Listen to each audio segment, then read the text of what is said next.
Your mind came into being, came into existence only when you were born.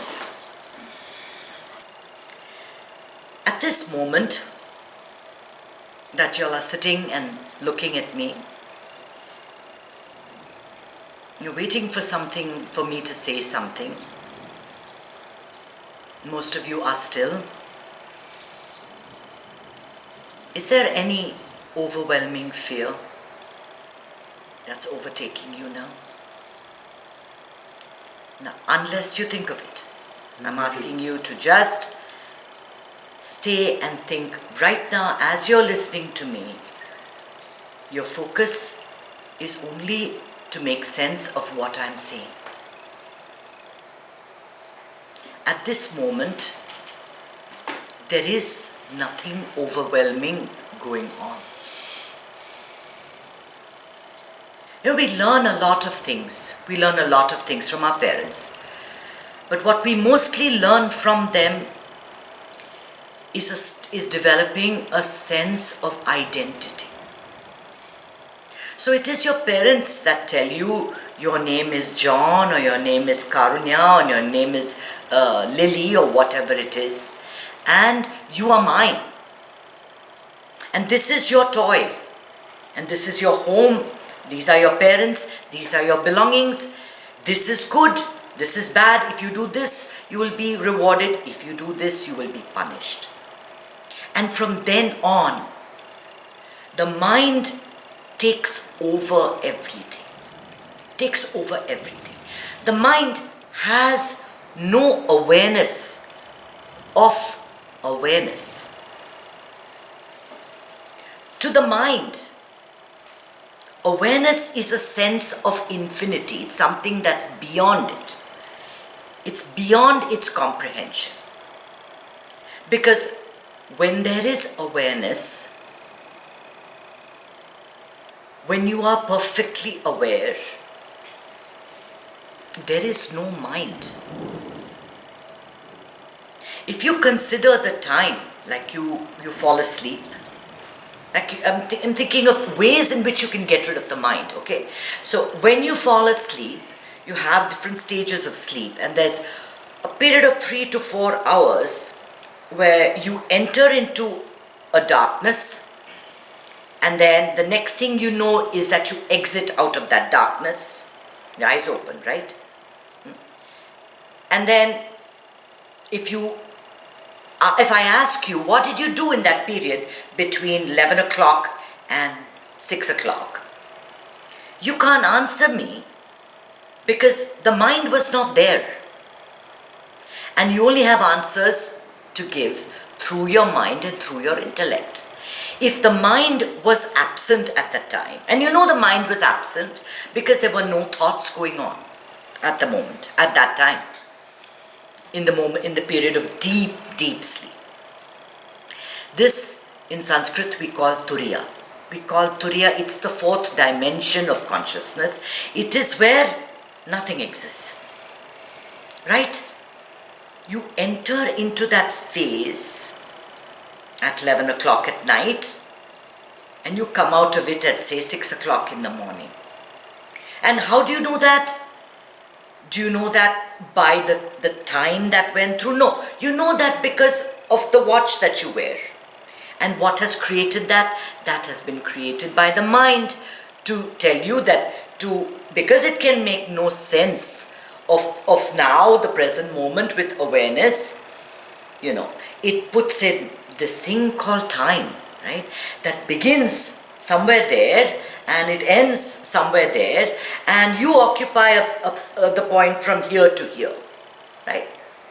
And all these, and it populates the whole timeline with a whole bunch of things. You have something happening to you, something happening to your child getting born, and then your child grows up, goes to school, goes to college, and then he gets married, and then he has children, and then it goes on and on and on, right? And from then on, because we are so plugged into our mind, we are also plugged into time. And we feel that time is running out. everything is past and future. And I'm asking you to think about one thing. Can you think about an event in the past? Any event?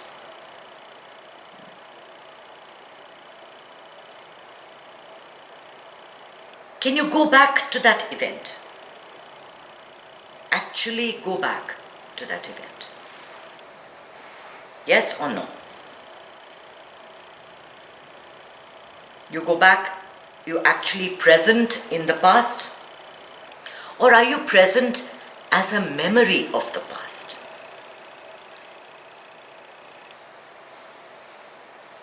What you're thinking about the past is nothing other than a memory. And where is that happening? That is happening right now. Now you try to think of an event in the future. Something that's going to happen to you, this fear-filled event that's going to happen to you. You're going to fall sick, you're going to fall down, you're going to get knee surgery, you're going to, somebody's going to take over our country, the pandemic is hitting, you lose all your money. Now go to that event, physically be there at that event. Can you be there? It is physically impossible, unless you're in a sci-fi movie, to be at a point in the future or a point in the past. Yet our whole present moment, our whole life is completely populated with thoughts about longing for the past and fears about the future. Longing for the past, fears about the future. If you even consider your time, that I talked about earlier, about sleeping from 11 o'clock to 6 o'clock. You went to sleep now, and when you woke up, it's still now.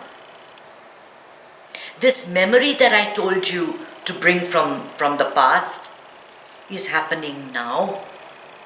And this anxiety that you feel for the future is happening now. This is the space.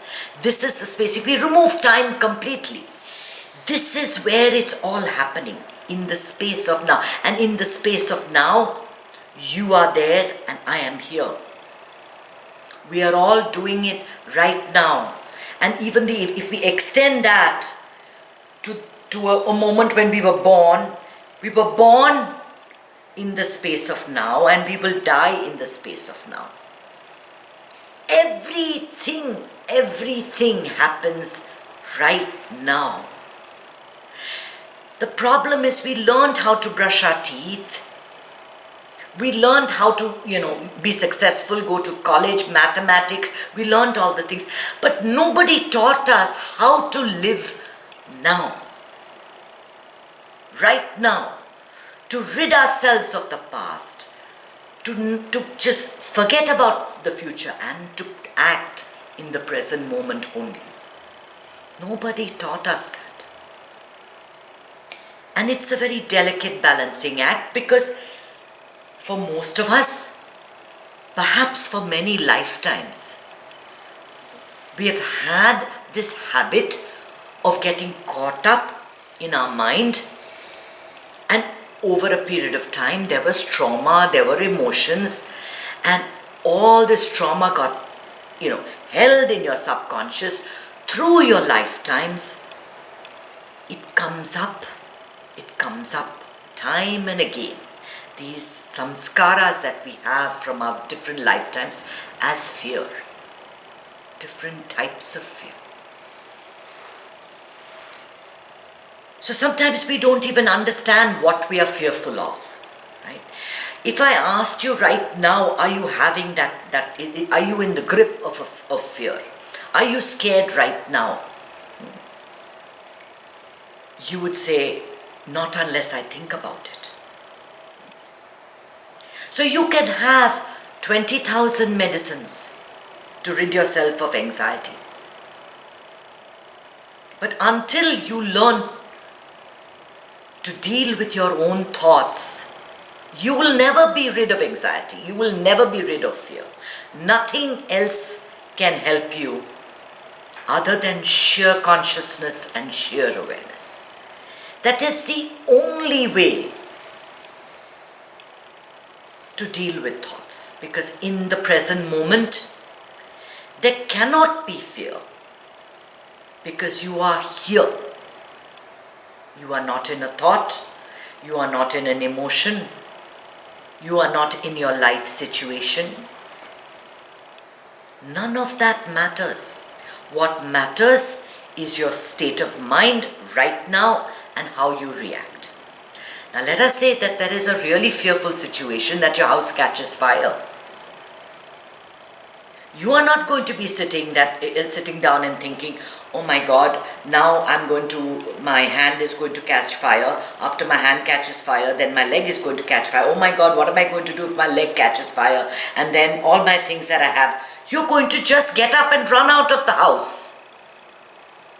You are not going to think of a single thing.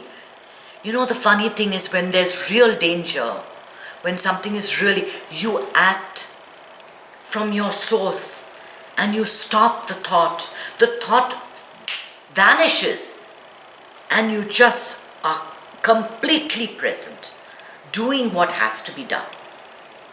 And that's what I'm asking you to do, moment to moment to moment. Whatever fear you have to recognize that it is a thought where your mind is projecting itself into some moment in the future, which might or might not happen. I'm not saying it won't happen. All I'm saying is, consciousness understands how to take care of itself. If you tap into its, because then if you see, we have all been hardwired for survival. We all have been doing this for millennia. If the building catches fire, you are not going to sit down and say, let God help me. You're going to run out. You're going to take the appropriate action. You're going to call the fire department or what? You're going to throw a bucket of water. You will take the appropriate action that needs to be done.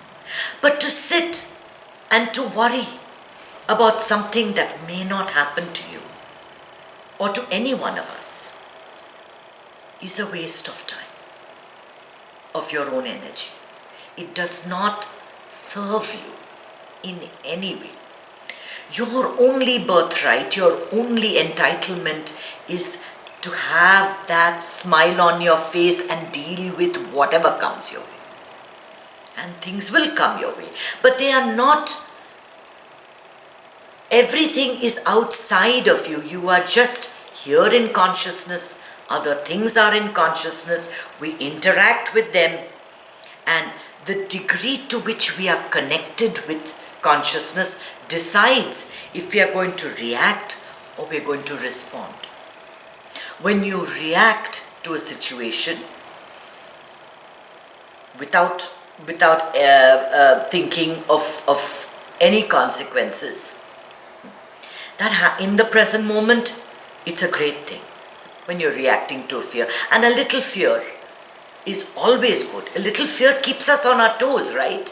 A little bit of fear, keeps us doing the right thing. Without fear at all, I don't think we could survive. A little bit is good. But are we getting overly obsessive about our fears? Are they becoming bigger than they deserve to be?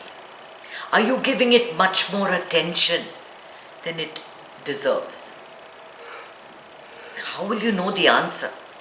If you're continually in the grip of fear, there's going to be high blood pressure, your levels of oxytocin are going to change.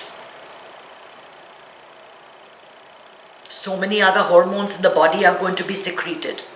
There's adrenaline continuously pumping in your system, which is not good for you. For what? For what? If there is an actual fear, by all means, do whatever you need to do. But recognize, have the presence to recognize if it's a thought that is bothering you? Who put that thought there? Where exactly is it lodged? Is it real? Can it hurt you at this minute? Or is it a story in your head? A possibility? It could happen. But it's also possible that it could not happen, right? And then you would have wasted so much of your health worrying about something that doesn't bother you.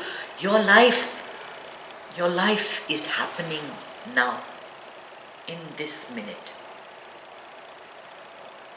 And you need to train yourself to move from one minute to the other minute to the other minute, and not look back except to glance and see how you can improve yourself.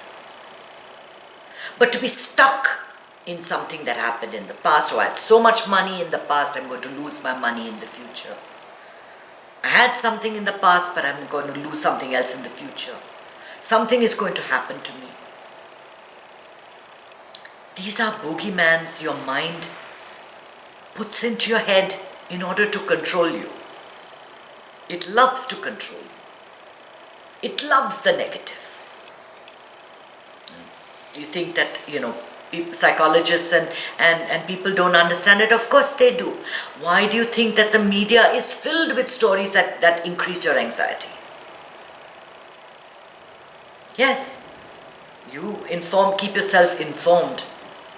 But the degree to which you react to it has to be in your control.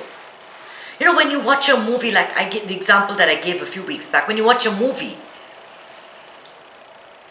things happen to the hero, but you're not getting angry and sad and miserable. You're not involved completely in the movie. You realize that it's a movie, right? How come in life we don't realize when something is a movie, when something is not real?